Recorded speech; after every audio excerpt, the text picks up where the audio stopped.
PM Modi Malaysia के दौरे से वापस आ चुके हैं, लेकिन वो दौरा एक बड़े बदलाव का संकेत दे चुका है जो आने वाले समय में एशिया की पॉलिटिक्स, ग्लोबल इकोनॉमी और पावर बैलेंस को पूरी तरीके से बदल सकती है। दरअसल प्रधानमंत्री नरेंद्र मोदी मलेशिया की अपनी आधिकारिक यात्रा पूरी करके भारत लौट चुके हैं, लेकिन पीछे छोड़ गए हैं इतिहास रचने वाले समझौते। इस विजिट में सिर्फ डिप्लोमेसी नहीं हुई, बल्कि भविष्य की रणनीति तय हुई और इस पूरी कहानी में दो बड़े मुद्दे सामने आए हैं। पहला, मलेशिया को चाहिए ब्रिक्स की मेंबरशिप और भारत को चाहिए यूएन सिक्योरिटी काउंसिल में वीटो पावर। तो चलिए जानते हैं पूरी तस्वीर एक एक करके। दरअसल भारत और मलेशिया के रिश्ते पहले से ही अच्छे रहे हैं, लेकिन इस बार की पीएम मोदी की विजिट ने रिश्तों को और रणनीतिक साझेदारी के लेवल पर पहुंचा दिया।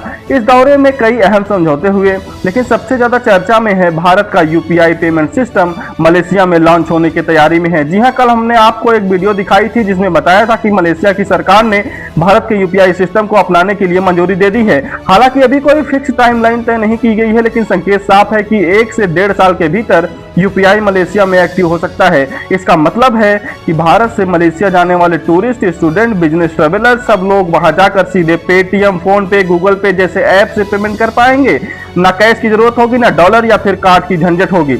या फिर ये सिर्फ टेक्नोलॉजी नहीं बल्कि भारत की सॉफ्ट पावर का एक सपोर्ट है। अब मलेशिया की गवर्नमेंट की मंजूरी के बाद आरबीआई और बैंक वगैरह मलेशिया आपस में टेक्निकल रेगुलेटरी फर्मवर्क तैयार करेंगे। ये मॉडल रही है जो भारत ने पहले सिंगापुर, यूएई, फ्रांस में अपनाया है। अब आते हैं एक और बड़े अहम समझौते पर। भारत और मलेशिया ने तय किया कि दोनों देशों के बीच ट्रेड सेटलमेंट अब भारतीय रुपया और मलेशियन रिंगिट में होगा। इसका मतलब यूएस डॉलर की निर्भरता खत्म हो जाएगी, यूरो और युआन का असर घटेगा, लोकल करेंसी की ताकत बढ़ेगी। ये वही रणनीति है जो ब्रिक्स देश लंबे समय से अपनाना चाहते हैं।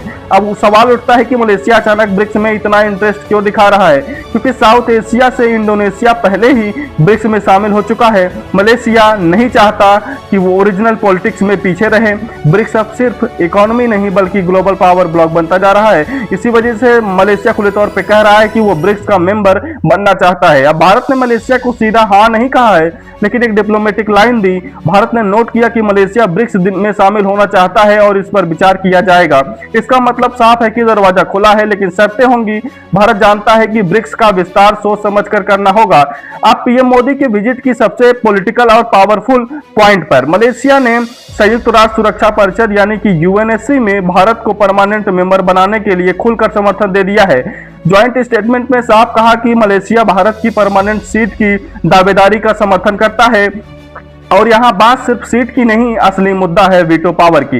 भारत चाहता है कि अगर वो परमानेंट मेंबर बना तो उसके पास वही ताकत होगी जो अमेरिका, रूस, चीन, फ्रांस और ब्रिटेन के पास है। अब पूरी तस्वीर जोड़ते हैं। मलेशिया जाता है ब्रिक्स में एंट्री, भारत चाहता है यूएनएससी में वीटो पावर। दोनों देश लोकल करेंसी में ट्रेड कर चुके हैं, डिजिटल सिस्टम शेयर कर रहे हैं। यह है क्लासिकल जियोपॉलिटिकल एक्सचेंज। अब इस विजिट में सेमीकंडक्टर सेक्टर पर भी समझौता हुआ। मलेशिया पहले से ही चिप मैन्युफैक्चरिंग में बड़ा प्लेयर है। भारत इस सेक्टर में आत्मनिर्भर बनना चाहता है।